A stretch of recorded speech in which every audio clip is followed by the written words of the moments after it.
Assalamualaikum warahmatullahi wabarakatuh. Sampurasun. Hari ini kita akan belajar bahasa Sunda. Sudah siap? Let's go, kita mulai. Assalamualaikum. Pupuh halaman 2. Pupuhnya pupuh pucung. Allah nyipta rupa-rupa makhluk hirup. Aya tutuwuhan, aya sasatoan oge. Sakabehna marengan hirup manusia. Tutuwuhan nu dipelak bakal subur. Lamun dipiara digemuk di hade-hade. Eta jadi tandaning nyaah ka alam. Kitu deui kasatonu dikukut kudu mikanya daek ngurus turtulaten. Mun diraksa tangtu bakal tumarima.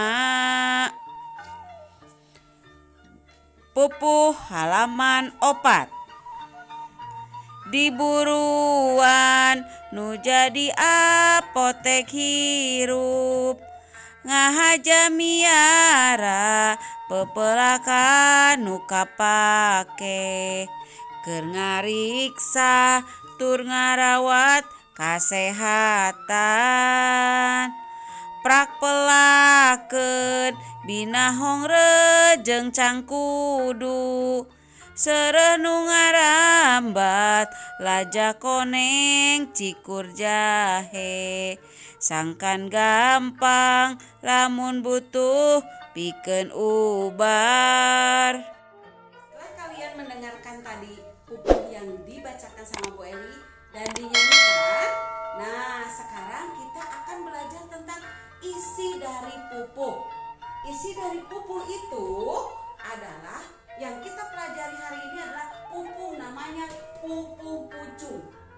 Nah, pupuh pucung ini adalah salah satu dari sekian banyak pupuh yang ada dalam bahasa Sunda. Nah, pupuh pucung ini isinya adalah tentang hidup rukun. Nah, hidup rukun ini kalian kalau misalkan dalam masyarakat, di rumah, di sekolah itu harus hidup rukun ya. Nah, pupuh pucung ini kenapa harus diajarkan? Kenapa? Karena kerukunan itu penting dalam menghadapi kehidupan di masyarakat. Nah, setelah kita lihat pupuh pucung, nah pupuh pucung yang sudah kita ini kan, lihat di buku halaman 3. Nanti kalau misalkan sudah dilihat, ini adalah baris-barisnya. Nah, baris-barisnya itu disebutnya kalau misalkan dalam pupuh itu ada yang namanya guru lagu, ada yang namanya guru wilangan. Nah, apa sih yang disebut guru lagu? Guru lagu adalah akhir dari tiap kalimat dari pupuh. Nah, kalau guru wilangan ini bisa kita hitung. Misalkan Allah nyipta rupa-rupa makhluk hidup. Berarti itu ada 12 U. Nah, misalkan begitu. Itu berarti guru lagu adalah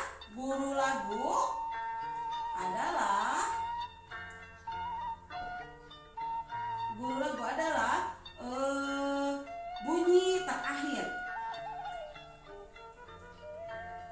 dari setiap kalimat pantun. Setiap kalimat pantun. Kalau guru wilangan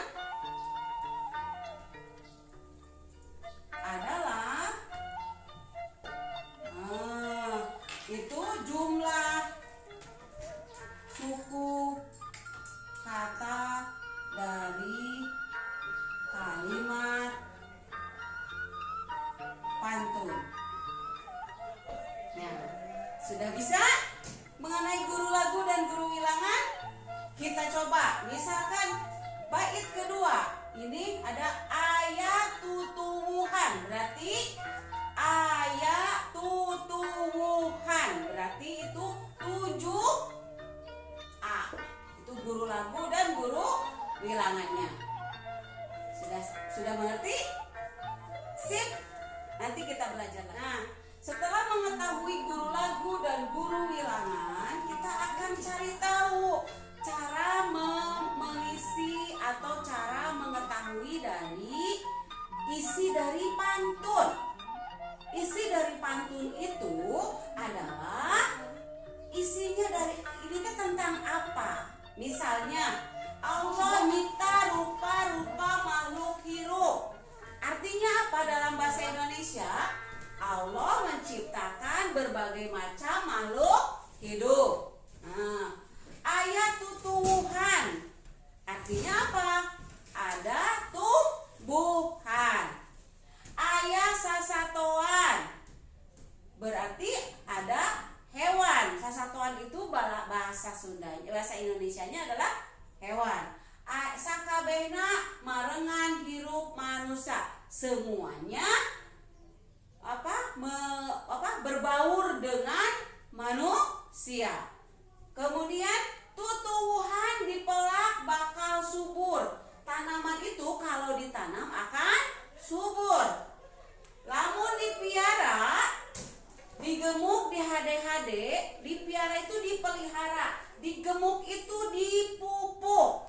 Kemudian di hade-hade itu dibagus-bagus, jadi dirawat sedemikian rupa. Eta jadi tandaninya ke alam. Eta teh tandanya kita sayang sama alam. Nah, setelah semuanya kalian sudah tahu ini isinya, makanya di halaman 3-nya ada caranya menyebutkan isi. Nah, menyebutkan isi itu contohnya di sini. Allah nyiptakeun rupa titik-titik. Di situnya ada seperti itu. Nah, caranya adalah Allah nyiptakeun rupa-rupa. Kita lihat di sini rupa-rupa apa? Rupa-rupa makhluk hirup. Nah, caranya seperti itu. Nah, sama juga, coba dilihat lagi halaman 5. Itu juga adanya jawabannya di halaman 4. Jadi tugas halaman 3 jawabannya ada di halaman 2. Tugas halaman 5 ada jawabannya ada di halaman 4. Mungkin itu sekian dulu mengenai pembelajaran hari ini. Kalau sudah mengerti, Bu Eri akhiri. Wassalamualaikum warahmatullahi wabarakatuh. Kerjakan tugasnya halaman 3 dan halaman 5. Tugasnya difotokan ya, nanti dikirim melalui via WA ke WA Bu Eri. Terima kasih. Assalamualaikum.